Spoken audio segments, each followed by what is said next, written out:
Hi, everyone, and thank you for being here and for watching us. Before we start, actually, I would just like to ask one thing of anyone who is watching. It's actually one task for everyone.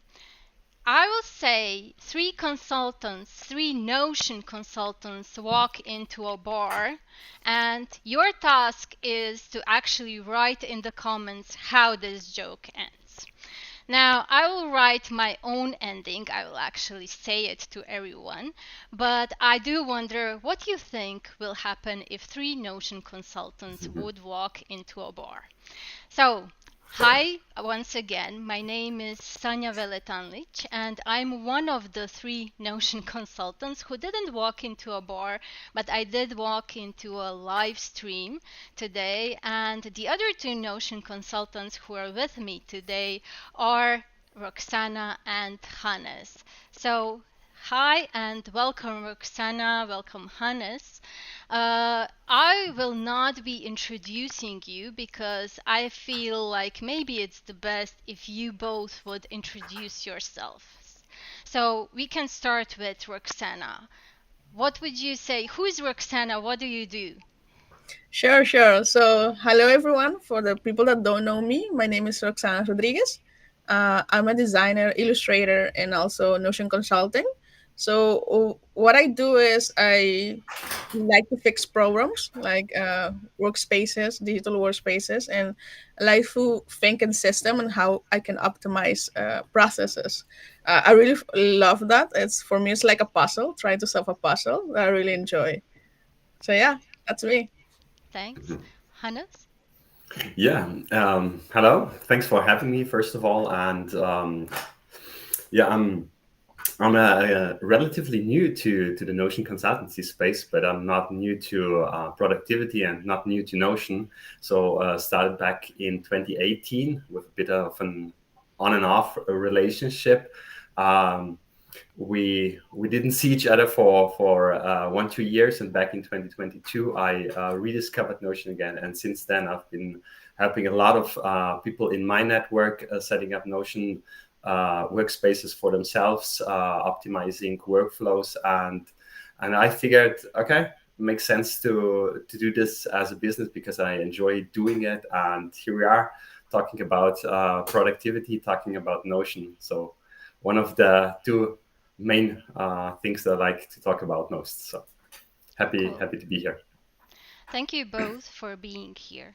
So, as said, we are the three Notion consultants, but we are not here to mainly talk about Notion today. We are here to talk about productivity and about what productivity is and about what productivity isn't. So it's definitely not all about tools. And what I would like to start with today is I'll quote you basically, Hannes. You said, I read that most of the productivity advice is wrong or bad. So, first, why did you say that? What do you mean? Why is the most of the productivity advice wrong? So my point of view is that there is so many information out there right now about productivity. Productivity became a buzzword in the last couple of years, and everybody's trying to figure out a hack or a shortcut to being productive. And my understanding and the way I see it is rather less is more. So we should really start focusing back on how we ourselves, and that's basically a subjective and individualized point of view, how we can design productivity to our settings, to our workspace, to our routines, and therefore it's in my eyes is going back to the fundamentals of productivity, and not trying to add just another tool or just another approach. It's about doing less, but of that less more intentionally and efficiently. Okay. I will ask this Roxana as well, but first you, while I still have you here on this topic, can you recall what was like one of the top worst advices about productivity that you ever heard or read? It can be pointed directly at you or somebody else where you saw it. One of the first recommendations or tips that I got on productivity. Mm, No, one of the worst. One okay. of the Sorry, worst. I heard one of the first. No, one no. of the uh, one of the first would be you just grind, just do it no matter like the physical or psychological outcomes. Just go in all in and just do the task no matter the cost. So that's not the way that I'm seeing it. It's maybe somebody in the audience knows Ali Abdal. So he's one of these Hmm. productivity Yeah. guys, and he just recently launched his book Feel Good Productivity, and maybe it's like it's figuring out a way or an approach for yourself where you actually feel good about being productive. Hmm. And maybe we can go in the details later, but this is quite a nice way to see it, I would say. Okay. Roxana, do you remember some of the worst, the bad advice that you heard about productivity? Yeah, I think for me it's like staying super late, like grinding, like Hannah says, like it's good for you, even if it's mentally and physical bad for you. Or it's like being busy is equal Hmm. productivity. So how much Mm, things you have on your plate, you're being super productive, which is the opposite in my experience, and stuff like that. Or like you have to have like a really good systems to be productive, which Hmm. people tend then to overcomplicate their system and not start like for something small and then over time build on top of it. They want to like to start with something really custom, real built in, ready to use, Hmm. but that often leads to being less productive in the end. Okay. Just before we go on, I would like to remind anyone who is watching us, please do feel free to write down any questions you might have, any comments. What are your feelings about productivity? What was a good advice that you received about it? What was the bad advice that you received about it? Just feel free to share anything with us. So basically, I think then we can agree that the hustle, hustle, hustle is not really a good way to go if you want to be productive. But that gets me thinking, we are three Notion consultants and we agree on that you don't need to just work more, co- constantly hustling and to be productive. But is it maybe because of our personalities or the type of work? So the question is basically, is productivity the same for everyone? Or does it change from a job role, a personality? Is it different for women and for men? Does that have any effect? I think yeah, it does, because productivity for you or for other people can be totally different things. Like for me, it could be like achieving a goal, or for other person is achieving a task or a project, and they measure that productivity on how far they are getting, or people are just measuring something else. So I do think like productivity is based on what you're trying to achieve, and it really is custom to each person. Hmm. mm.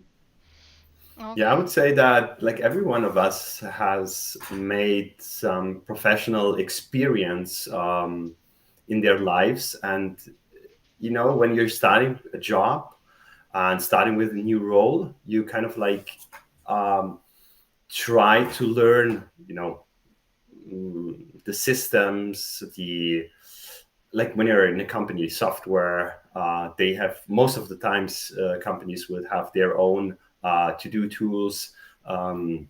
And stuff like that. So basically, like how I'm seeing it, we are building on the experiences we made so far in our professional lives, and now with the digital possibilities we have, like I was introduced to Notion back in 2018, and it's completely, not completely, but it's way different now than it was 7 years ago for sure. So now, and with everything that AI did only in the last years, and this keeps improving.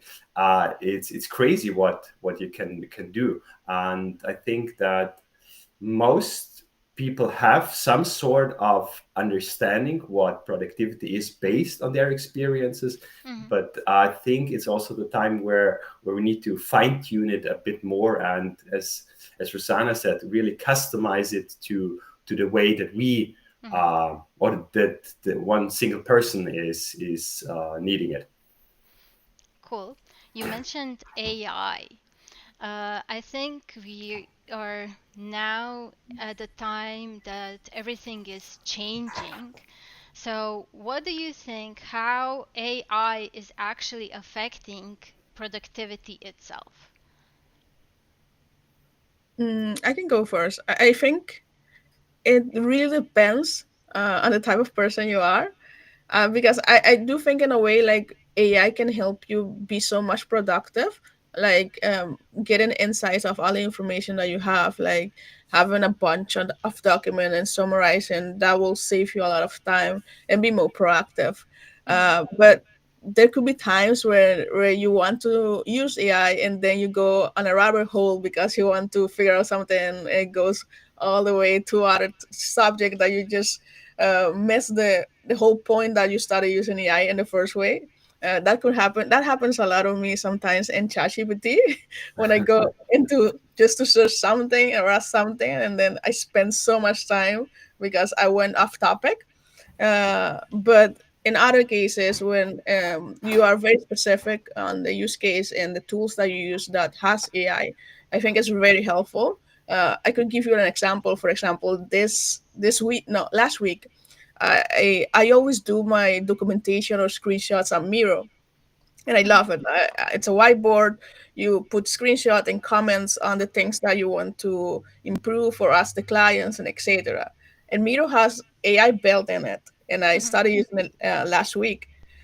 And what you can do is you can highlight all the boards that you have on Miro and then ask AI to give you like a summary of Mhm. it.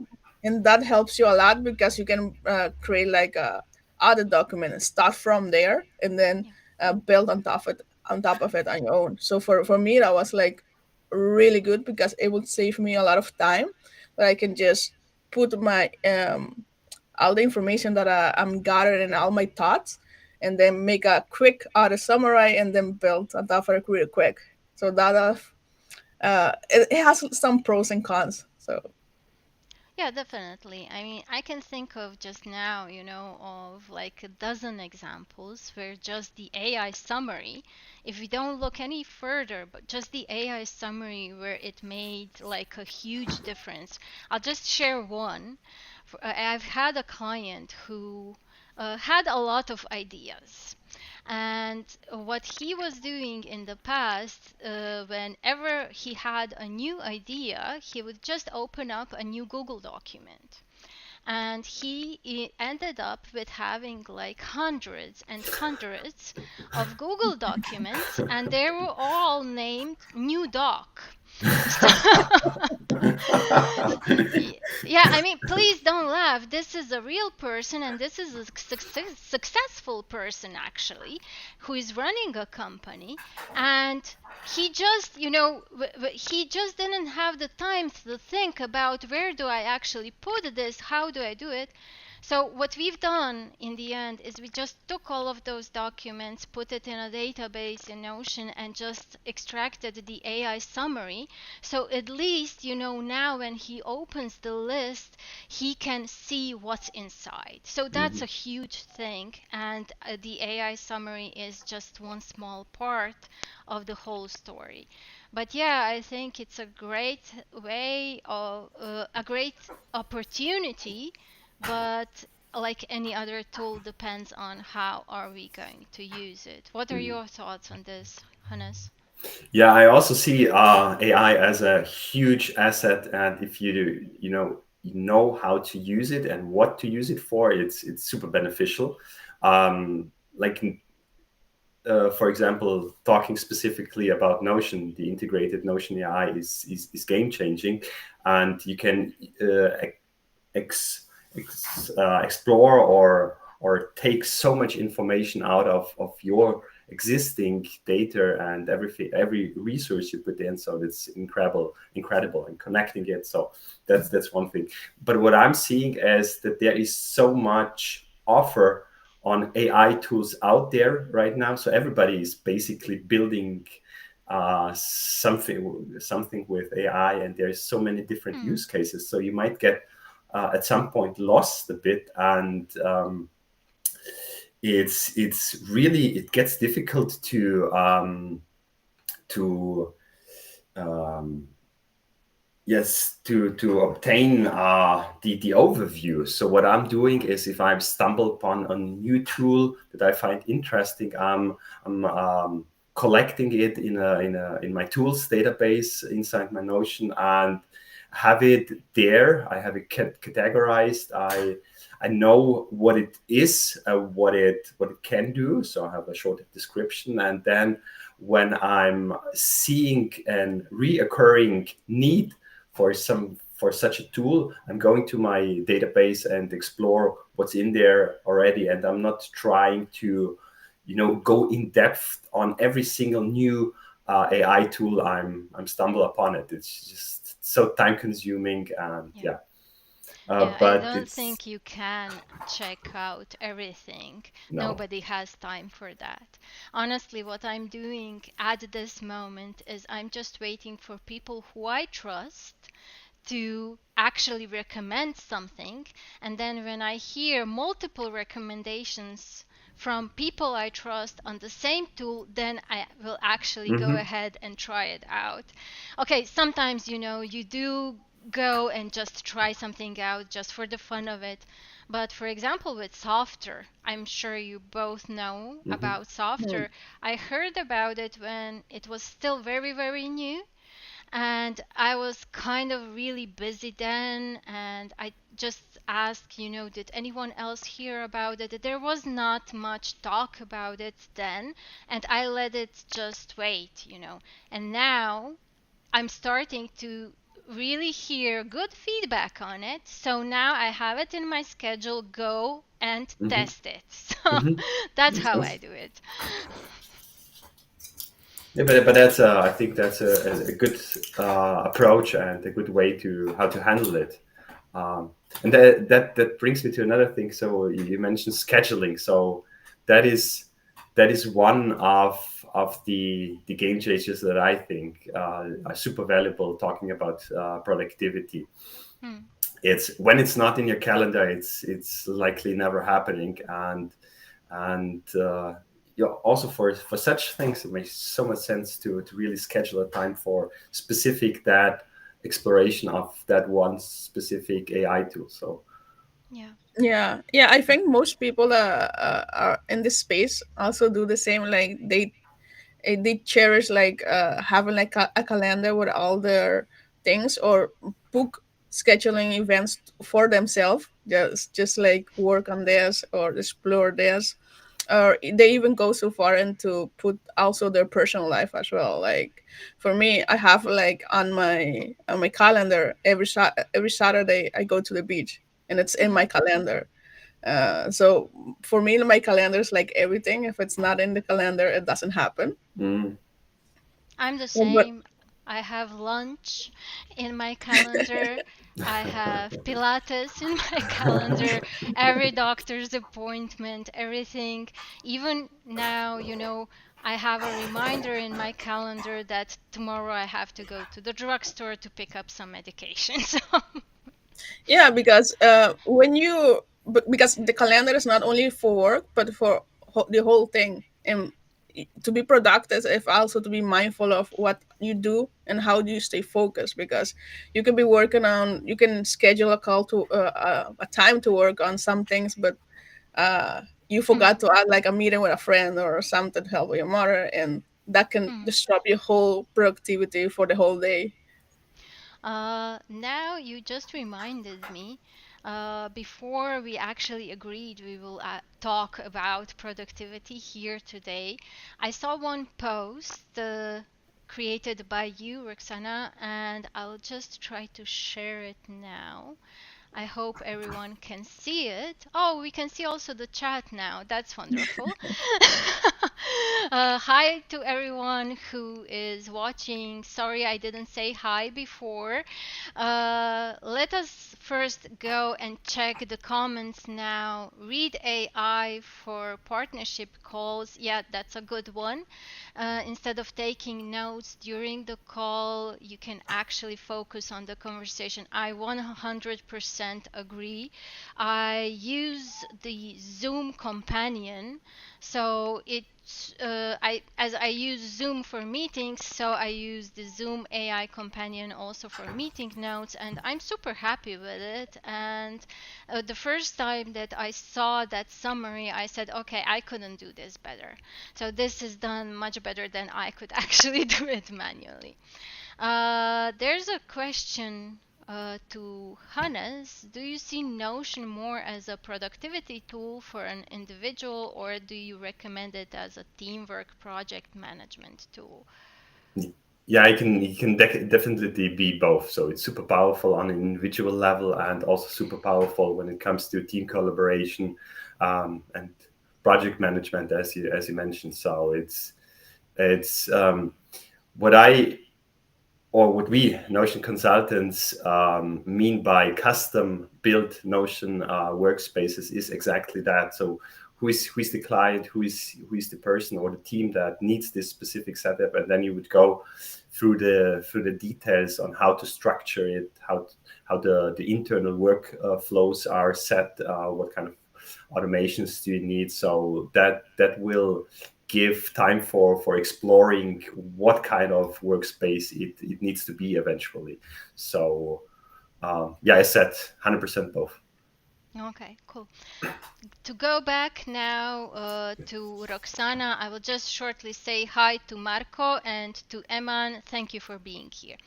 Roxana, I saw this post where you wrote about the one thing. Now, not to ask everyone to read the post, can you just summarize what is the one thing about? Yeah, so the one thing is about a book called The One Thing. It really Okay. changed how I see everything and how I actually start my day.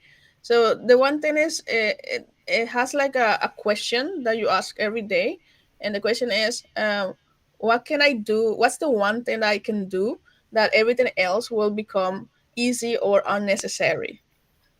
And for me that works because I just need to complete one task that has a lot of impact in my overall goal, that being per week, per month, or per year. And that's what I always come back to. So you don't have to do a lot of things, you just have to do the meaningful things, the things that build over time, and it has like a really a good effects. So for me the one thing was really good because it just made it clear for me, like if you focus on one thing every day that has like a steady goal, you will achieve more than focus having a lot of other projects, a lot of distractions. And I think it's also coming back to the rule, like the 80-20 rule, that 80% of your results are from 20% of your effort. So it's finding that 20%. And for me, it's like that using that question is like, what's the one thing that you can do today that everything else will become unnecessary or easy. What was the one thing for today? Be on this podcast. You, Hannes? Definitely, because I was quite sick. I'm super happy that I'm okay now. So super good that this like, actually worked out. So happy for that. Uh, But may I add sure. something to that one thing post? So like every one of us has like tons of to dos and tasks and projects, etc. But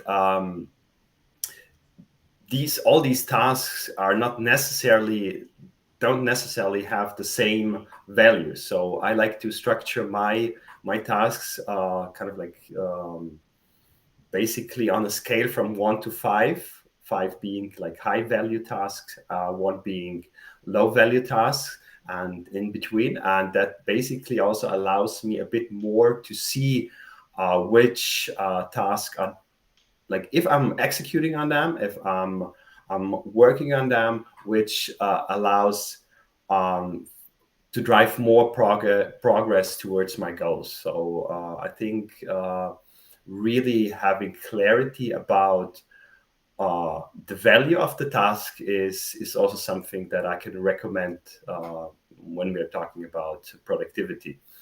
Mhm. Can you?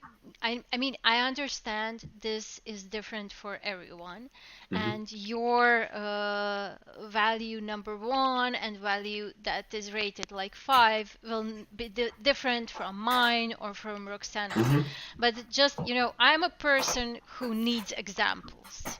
So, Hmm. can you please give me like an Okay. example of one, two, three, four, five, if that's possible, if not asking too much?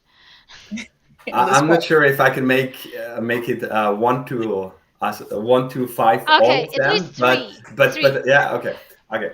So wait a sec. I can even check my Sure. calendar on it, and then I'll have more real world examples. In the meantime, I Okay. think I can answer that like based on the one thing. Like if you learn anything from this, is go read that book because it's really good. But why I love it is because everything is connected. So, for example, in the book, they give you like this framework that you have to think like on a year, what do you want to achieve? So for me, it's Mhm, like build a online presence and do YouTube videos 2 times a month. mhm, Then you have to break it down per month. So each month you have to build your one thing to achieve that in a year. And then mhm, Mhm. you go down each week. This week, what are you doing to achieve that goal? And then mhm, what this day. So it has like a domino effect. And so I don't have to like think a lot every day because I already have like my achieve what I want to achieve in 1 year and 1 month in each week. It's easy for me to actually pick the one thing for this day and then mhm. forward. Roxana, may I ask you, do you have like a system in place where you track it, where you can follow along? Yeah, I actually Yeah. did share with Saya like a screenshot of my dashboard, which is only like a Notion Kanban board, and that's it. Okay. And and right there it has like a This one? three option. Yeah, you Okay. have three options. You have like the one thing, you have priority one and priority two. So every day I open this dashboard for me, and I just have to think, okay, what's the one thing, and then the other things will come in one or two. So if I finish just the one thing, I'm just good for the day. That's actually cool. Wow. Cool. I understand that, but now what I'm thinking about is something else that I've read recently. So we are basically talking very positively about productivity. What I've read recently was one post that said, are we sure that productivity actually matters, or is it just a tool that somebody, or a meaning that somebody like enforced on us, And is it just making us anxious? And do we really need to be productive? And it got me a bit thinking, where I don't agree that it doesn't matter. I think we do need to be productive, because if I'm not productive, I will not produce any outputs actually. So, be that a service or a product or whatever, I see it like that. And in the end, I will not be able to pay my bills and continue living as I would like to. So, I do think that we need to be productive, but also on the other hand, I did notice that if I have a day where I didn't actually do anything that I consider valuable, that I feel depressed and anxious. So, did that happen to you? I mean, it doesn't have to be work related. In my case, it can also be just, clean the apartment. So, I need to do something that feels like valuable to me in a day. I need to be productive, say it like that, to feel good. So, how do you feel about that? Hmm. Okay. Before answering that, I just want to know what are the three things of Hannes Oh brain. yeah. So good you brought me back. So I was Yeah. checking my calendar. So basically like one or two would be like any administrative things that are not super important that I do right now. So they could be happening later. But if I'm doing them, if I decide, executing on them, that they don't add too much value in me reaching my goals. So Mm, because like I'm thinking of tasks related to projects, and these projects kind of like lead to specific goals of mine that I set. um, then if I'm trying to learn something new, which I think it's valuable for my job and the space that we are in, I would see that on like 3 4. And then if it's something super important that basically really moves the needle, then I would give it a 5. So 5 is really like up high than be jumping on a cause such this. mm, When I was preparing my talking points and kind of like thinking about it, that would be something where I see value, a high value task. But also if I'm kind of like working on a new offer or a new concept. I just recently launched my website, so that was really important to me. So gave it a high value, stuff like that. So congrats on Nice, that. nice. That's yeah, really nice.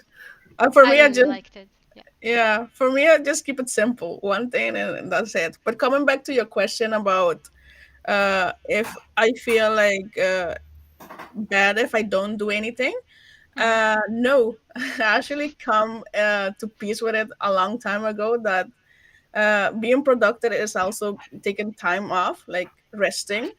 And sometimes when you don't do anything during the day, it's Mm, okay because it doesn't happen daily. Like if it happened like all the time, then actually like, well, I'm not being productive and I might feel like ashamed. But if it happens a few occasions, it's okay. Like I think productivity also means like being well rested, of being like healthy. mm. It doesn't mean like achieving something, but also taking care of yourself so you can do the important work or the work to achieve a bigger impact. Yeah. Yeah. Yeah, I see also that we need to find a balanced way how we think about productivity. So I'm just reading through Marco's comment Mm-hmm. that in this work world we need productivity. There's no place in this work world without productivity.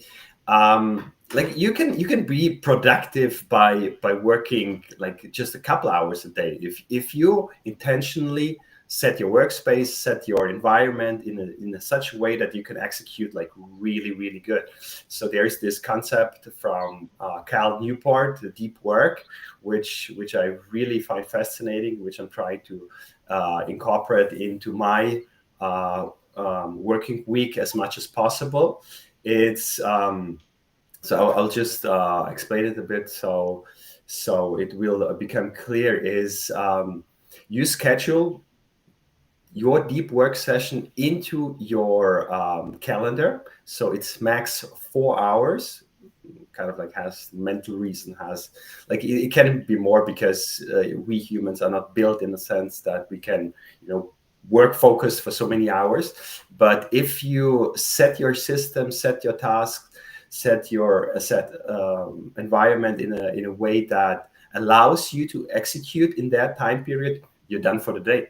So this is how I am approaching it. So I then feel still productive, although I might work, I don't know, 4 hours, 5 hours, 6 hours less than another productive person. So it's the way how you approach it, I would say. Yeah, I agree. And we have a comment from, I hope I will pronounce your name correctly, Aneta. She says that productivity isn't simply checking tasks off a list for her, but focusing on what truly moves the needle. The key is knowing which tasks truly bring you closer to your goals and prioritizing them. I completely agree with this, and also with you, Hannes, with what you're saying. I mean, basically, since I started working as somebody who is self employed, I don't work in the same way as I used to work in the office. So that 9 to 5 or 8 to 4 just simply doesn't apply anymore. And this also brings me to a question: how different is productivity for people who are in a traditional office space and for people who work remotely from home? In my opinion, I feel like when we are working from home and when we are like self-employed, we do have much freedom to actually create our own schedule and to adjust the work so that it works for us. And then we can find a way to be productive.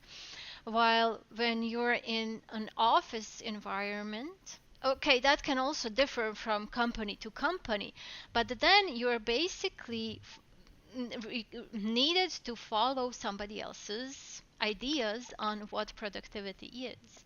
How do you see that? For me, it's kind of tricky because I would agree on that what you said, but also for me, I would find like working on an office much easier, or will set you up to be more productive because you go to work to the office Hmm. for a specific goal. You have that amount of time, and that amount of time you have to work. And when you are alone from home, like I do, sometimes it could be very difficult because you can be distracted. Like it's not the environment. So in office, you have a set environment for that for to work, and at home you have to build that environment over time. For example, reduce the noise, close the door, or actually build your workspace so you can be focused and work. So freedom can be really difficult. Yeah, But, Aneta says freedom, but also laundry, cooking, exercising, yes. walking the dog, and so on. Yeah. So I agree with that. Yeah. So it's really tricky. But also, if you're at home and you build like your own environment, I don't know if you guys know about the term like flow state, like when Mhm. you're so in tune with yourself and the task is easy that you time passes by. I think if you build like a really good environment at home, it's really easy to go into that state and be super productive. In an office, it could be a little bit distracting because people might talk to you, come and talk to you. So you have the pros and cons. But I think like in the office, uh, you could be a really good productive depending on the company and how they have their office set up, their environment. Hmm. So for me, also, it super much depends on the system, and by system I mean the environment, the digital workspace, also that that you are given. So in a company, like I was in a company a while ago, where they use specific tools for this and that, and I had to be get used to it to in order to follow these procedures and stuff like that. And it did not feel natural. It was just not the way that I'm thinking and working.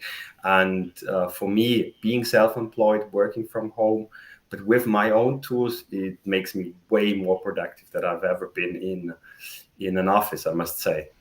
So yeah, that's my take on it.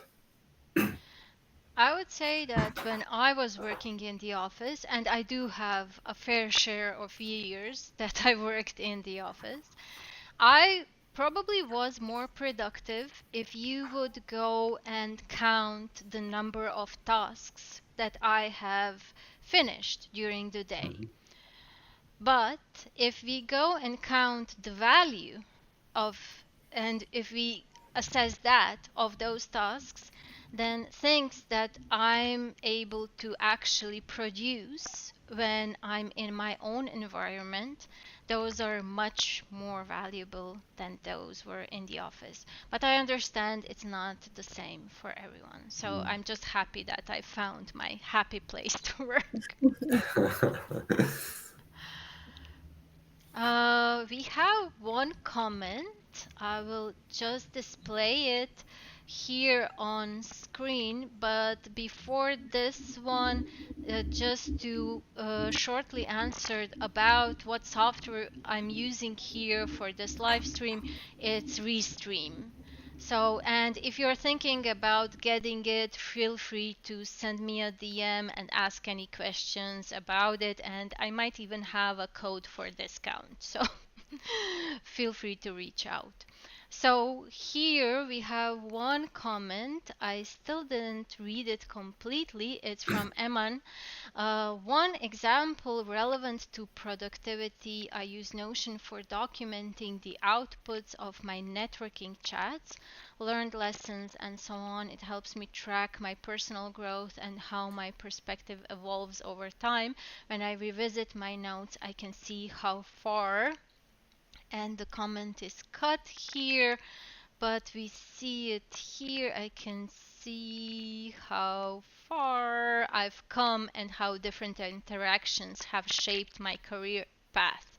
Plus, being able to jot down the key action steps from these chats helps me stay on top of follow ups. This way turns my networking and learning process into an intentional, organized, and actionable part of my productivity routine. Well, thanks, Eman. I'm sorry I kind of stuttered during reading your comment. It's not that, it's not you, it's me. Just having a little bit difficulty reading a comment from the screen here. Yeah, how about journaling and how about documenting everything that you do? How do you feel about that, Roxana and Hannes? So I can share an example, or like a couple of months ago, I think, Mm, I saw a LinkedIn post on somebody suggesting something really interesting, and it was so this girl, she had like a few questions that she integrated into her weekly review. And these were questions on, okay, what went well this week, what were good learning points, where she saw some challenges. And it was, I think, 8 or 9 questions on that weekly review. And it did not stop there.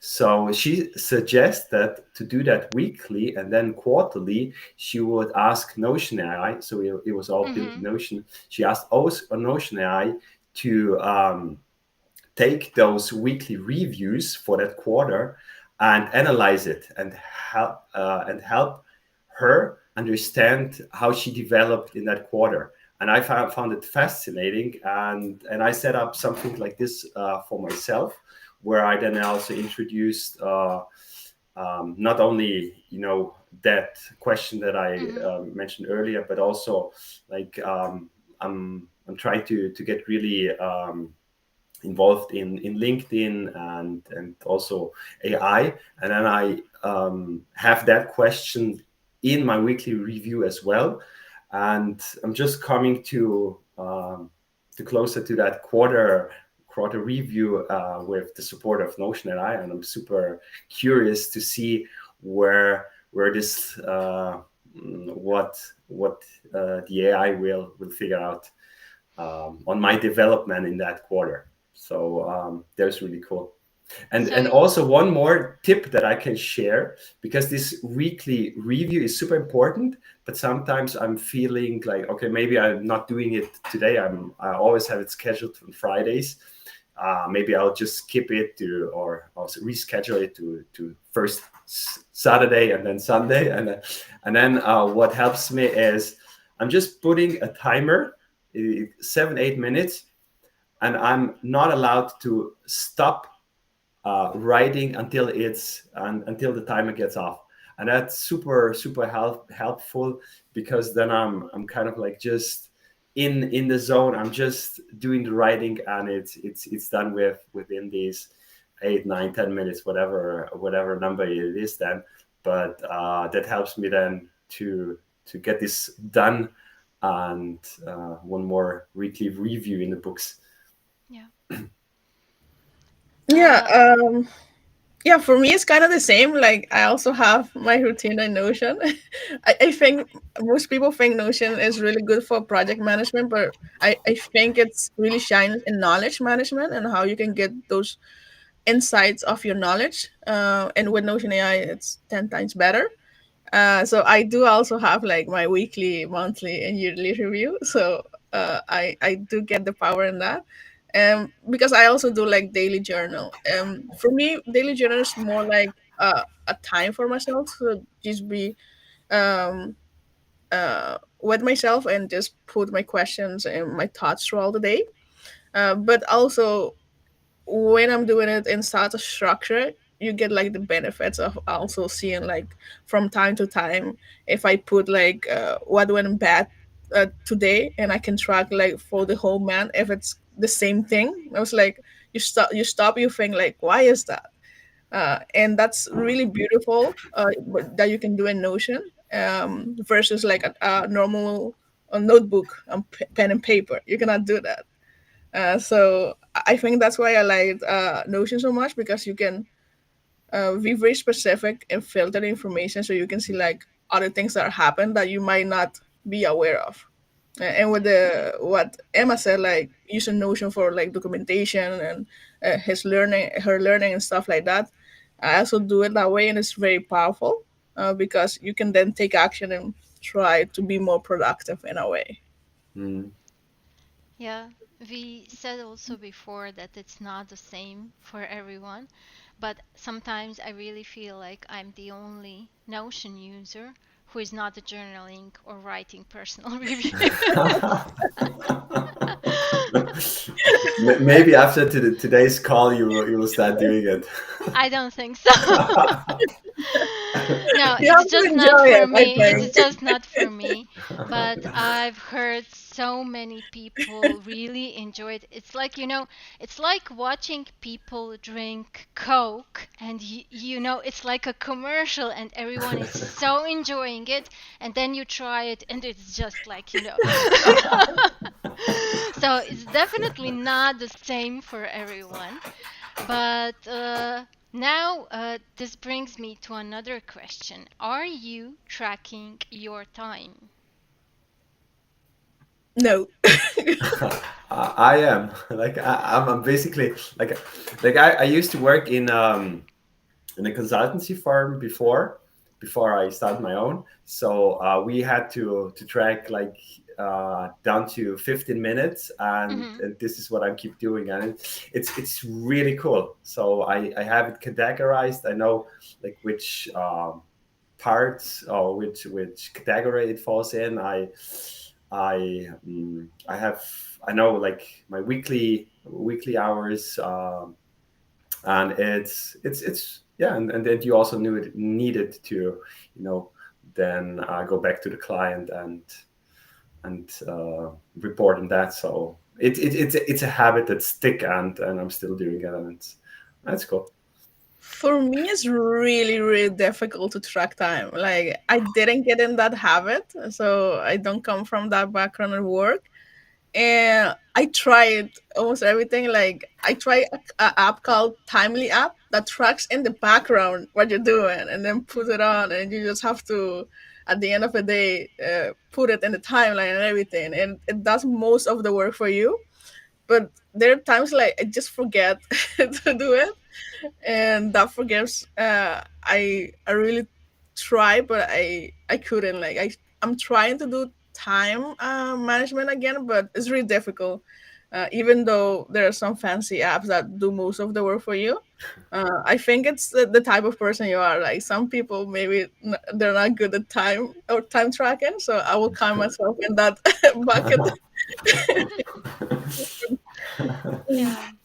I'm somewhere in the middle, probably. I do track some of the time, especially when it's client related work. I do track that.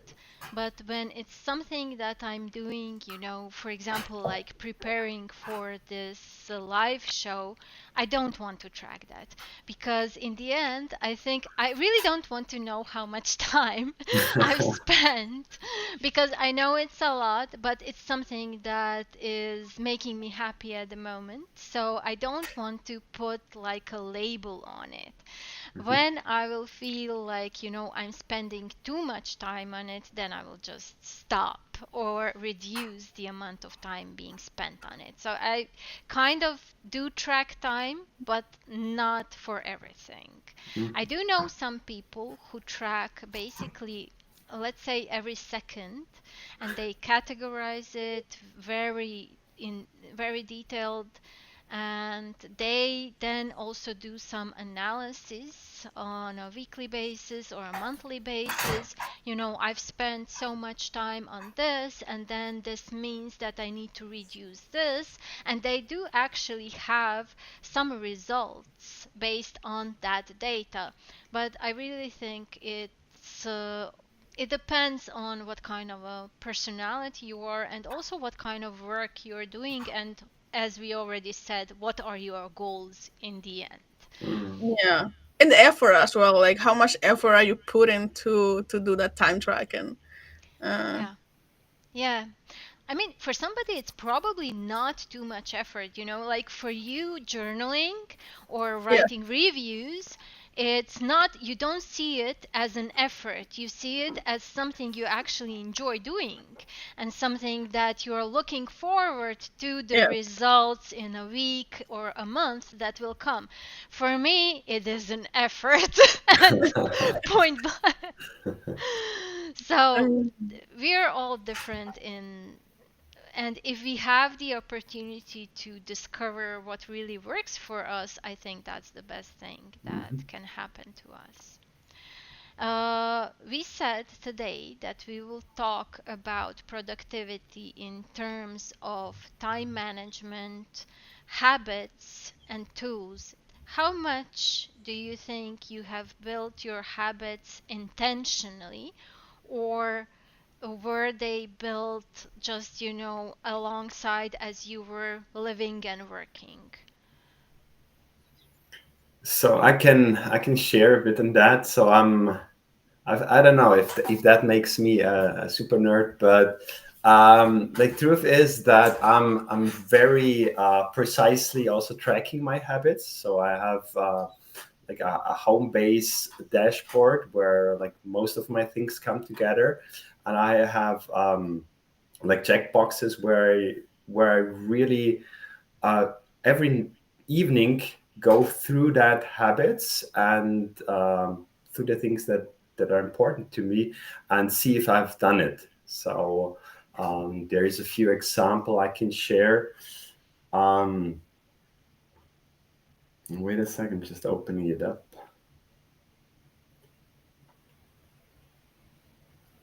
So like that is not really work related with the one habit that I'm starting with, but it's exercise. And like every single day, like for at least 15 minutes, I'm doing some exercises and some stretching. And that's became, through the tracking, became non-negotiable. So Hmm. even today, that I'm feeling sick, I'm still, I would do it. So it's even like I'm in that state where I would go, uh, no matter what's Hmm. around and what's happening, I would do it. So one thing that I started a few months ago was that habit of getting better 1% each day, and I'm trying to really get there. And it could be a tiny thing, really, right? 1% is not much, but having that displayed somewhere where you have access to on a daily basis, I think makes the difference. And then I'm Yeah. checking off my 1% checkbox, and I have an additional text field where I then specify what that 1% was for me today. And I think it helps you, just keep that on top of your mind every day, and brings you, I think, still closer to the goals that you set for yourself. And then other things are, reading. I have a skipping rope that I like doing, but Yeah. not too much. Then working with the Pomodoro technique is something else that I'm having on it. I'm not doing it every day, Is but that something like a Duolingo effect? Like, I don't want to break the strike. yeah, definitely. Yeah, Duolingo is doing a good job on it. And for the exercise parts, like my wife yesterday said that I shouldn't do it. You are sick, she said, so you shouldn't exercise today. And I'm like, I'm having a street and I'm going for it, no matter the costs. And I did it. Yeah, Yeah, I slower, get and that. yeah, and I get that. I had a similar thing. I don't have like the regular, yearly goals like probably many people have, either work related or personal. But when I do decide something, then for example, last summer I decided, okay, now I will regularly go swimming, at least for the summer. And then I did create my tracker for my swimming in ocean, and every time I went, I entered how much time and the length that I actually swam. And then also there was this great chart that was like blue lines, just for the swimming lines, how much you actually went for the day.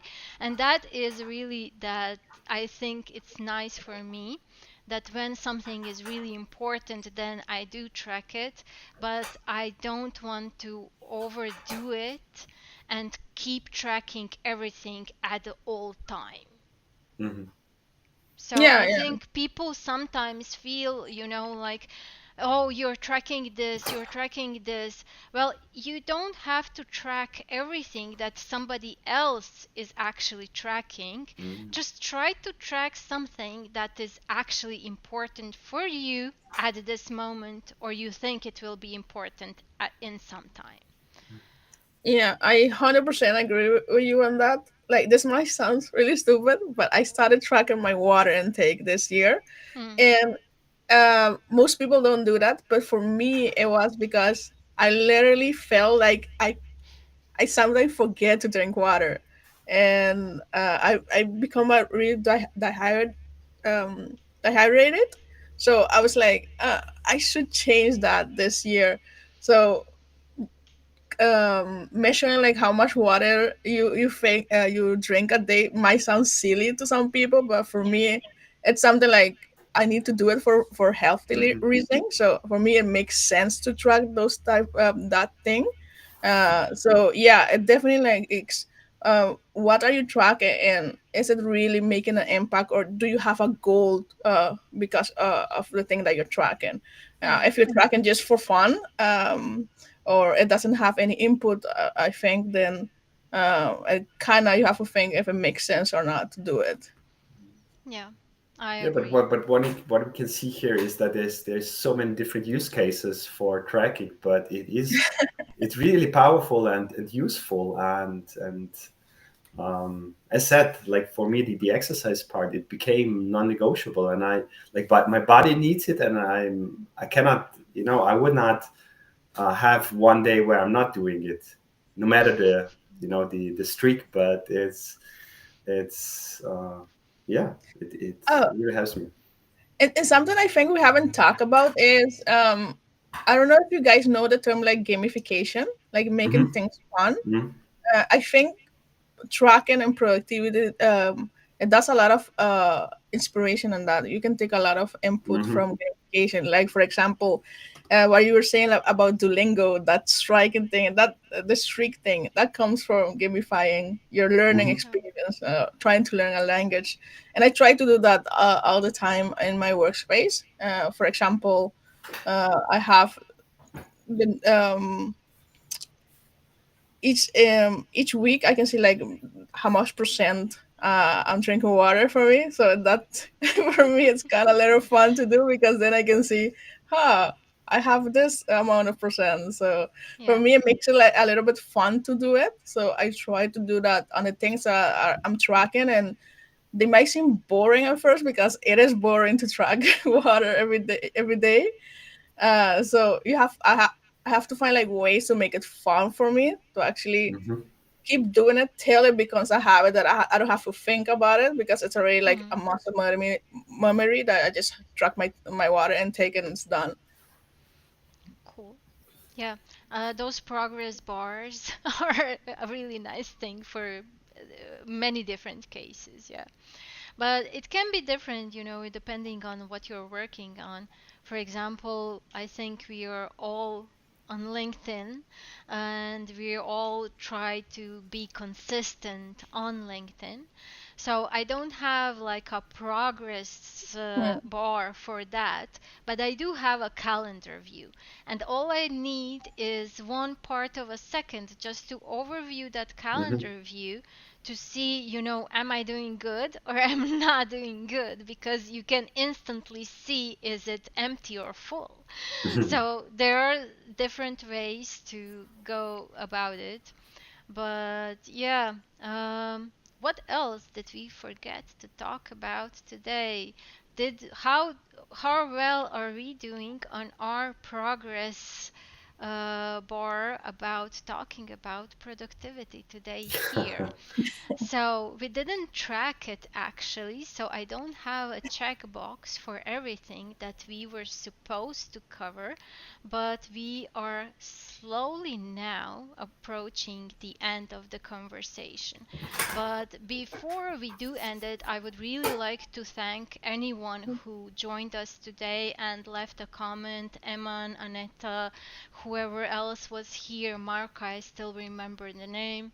I really appreciate all of your comments here. It really means a lot because doing this live, the main purpose is so we can also interact with people who are currently watching. And I will also wave to anyone who will be watching the recording. And please do let us know, did we cover uh, the topic the way that you expected it? Or was our productivity advice also wrong and bad, as the most is? So feel free to share your opinion and also let us know what was the best productivity advice that you heard here today. But before you do that, Hannes, I would like to ask you if you can summarize like the top three advices that you would like to give to anyone watching this, the top three takes on productivity. What would that be? Okay. So I would say that the first one being designed for deep work. So really try to schedule those deep work hours into your calendar and see what what kind of magic happens there if you're fully immersed in your topics in that set specific time frame. Um, Second thing, prioritizing. So this is actually what I'm now getting into it. It's we have many different tasks and projects, but not all of them are equally important and urgent right now. So uh, pri- priorita- prioritizing what moves the needle would be my second point. And like I would also say building sustainable habits and tracking them if possible is also something where I see a lot of growth potential um, when it comes to productivity. So that would be my 3 points. Roxana? Yeah. Same question. Thank you. For me, it would be like don't focus on achieving all your tasks. Only focus on the one that is more important to you and what's gonna move the needle in terms of your goals or your projects. The other one is build an environment that is catered to your needs, like build a setup in your home and learn what you like and what you don't, so you can have like more deep work when you're working. And the last one, it's not sponsored but anything like that, but go read the book The One Thing. It's gonna just change your life. For me it has. So whenever I have the chance, I just give it a shout out because it really is a good book, and I think it really demystifies productivity, and it really is simple for people to grasp the concept, and it helps a lot. So Yeah. no sponsor, but go read the book. So I have it here. I will give it a reread. So I read it. I read it a couple of weeks, a couple of years ago. But I'll take that chance and read it again. Yeah. From me, I won't give the three because I will give just one. I think I'm not sure whether we talked about it so far today, but better done than perfect. And I think this show also is a living proof for that. I'm super happy we did this, and I think it's really valuable for us and also for some people who will be watching it and maybe learn something new. But it's definitely not perfect. We don't have the perfect studios. We don't have the perfect streaming equipment. I'm definitely not the perfect host. My English is not perfect. Nothing is perfect here. But I think if we would have waited for everything to be the perfect, we would have never done it. So sometimes, really, it's better to just do it, even though it's not perfect. So that's from me. I would like to thank once again anyone who watched us today. If you would like to connect with either Roxana or Hannes or myself, you're more than welcome to do that on LinkedIn. Uh, any finishing thoughts before we say bye? No, thank you. For me, it's like thank you for creating this space. It was really fun, and it was really unexpected one. I really like this type of chat that we just talk about anything improvised or anything without training, just talking what we think, and I really enjoyed our conversation. Me Yeah, too. same Thank you. same for me. Thank you, Sanya, for reaching out and having us on the show.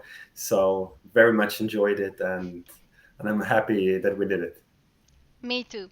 Thank you. Please stay. I have one question after we go off. And thanks again. Goodbye and hope to see you again sometime soon. Bye. Bye bye.